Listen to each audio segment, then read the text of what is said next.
રૂબરૂ મુલાકાત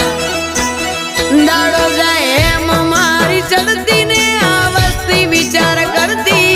દાડો જાય એમ ચડતી ને આ વસ્તી વિચાર કરતી અમને પ્રગતિના પગથિયે